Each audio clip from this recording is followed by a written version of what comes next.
السلام علیکم ورحمۃ اللہ وبرکاتہ۔ بسم اللہ الرحمن الرحیم۔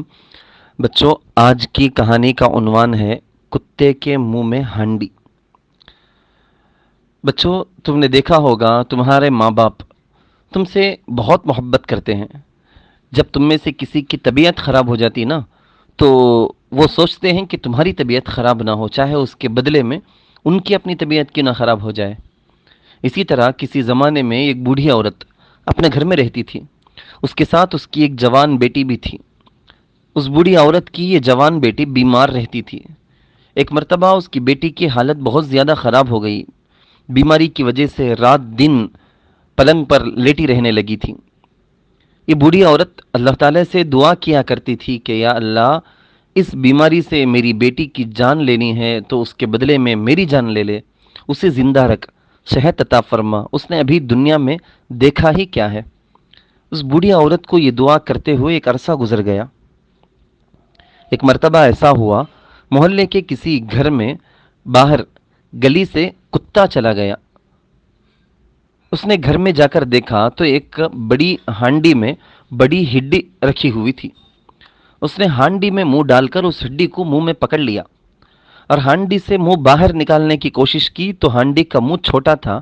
کتے کے منہ میں بڑی ہڈی ہونے کی وجہ سے اس کا منہ کھل کر بڑا ہو گیا تھا، جو ہانڈی سے باہر نہیں نکل رہا تھا۔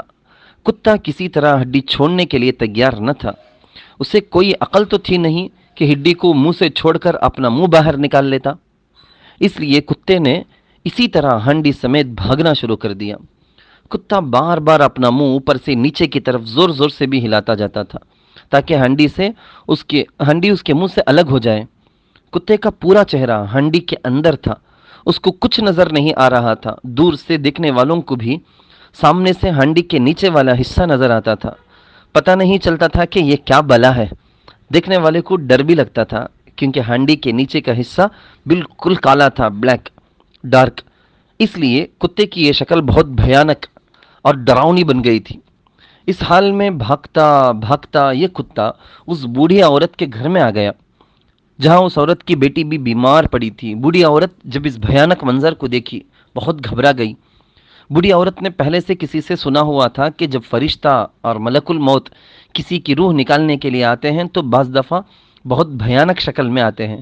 اس لیے بوڑھی عورت نے اسے دیکھ کر یہی سمجھا کہ یہ موت کا فرشتہ ہے، مجھے مارنے کے لیے آیا ہے۔ بوڑھی عورت کو اب اپنی موت قریب سے نظر آنے لگی کیونکہ اس نے سوچا کہ میں ہی یہ دعا کرتی تھی، یا اللہ مجھے موت آ جائے، میری بیٹی کو نہ آئے۔ اب وہ عورت موت سے ڈر کر گھر میں ادھر ادھر بھاگنے لگی۔ کتے کو تو کچھ نظر نہیں آ رہا تھا، وہ بھی دائیں بائیں جو بھی جگہ ملتی تیزی سے بھاگتا تھا۔ بوڑھی عورت نے سوچا شاید میری دعا قبول ہو گئی ہے، اب بیٹی کے بدلے میں میری روح نکالے گا۔ اس لیے یہ عورت زور زور سے چیخنے شور مچانے لگی، کہنے لگی ارے بھیا، تندرست اور بیمار میں کچھ تمیز کر، میری بیٹی اندر فلان جگہ لیٹی ہوئی ہے، اس کے پاس جا، میں تو بھلی چنگی اچھی ہوں، میری روح مت نکال کیونکہ میں مرنا نہیں چاہتی۔ بوڑھی عورت کی چیخ سن کر کتے نے اور تیز بھاگنا شروع کر دیا۔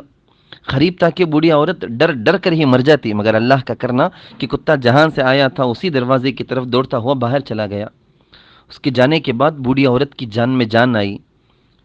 اب اس کی بیمار لڑکی نے کہا اماں جی، آپ کی وہ ساری دعائیں کہاں چلی گئی؟ بوڑھی عورت نے کہا کہ بیٹی، میں تو وہ دعا موت کو دیکھے بغیر کیا کرتی تھی، اب مجھے یہ منظر دیکھ کر موت سے ڈر لگنے لگا ہے، اور اب میں ایسی دعا ہرگز نہ کروں گی، اب تو میں نیک عورت بن کر نماز روزہ کروں گی۔ پیارے بچوں، تم نے دیکھ لیا کہ جب انسان کو اپنی آنکھوں سے اپنی موت نظر آنے لگتی ہے تو پھر اسے کتنی گھبراہٹ ہوتی ہے۔ وہ موت سے بچنے کی کس طرح کوشش کرتا ہے، پھر یہی سوچتا ہے کہ مجھے موت نہ آئے، فلاں کو آ جائے، فلاں کو آ جائے، چاہے اس کی اولاد بھی کیوں نہ ہو۔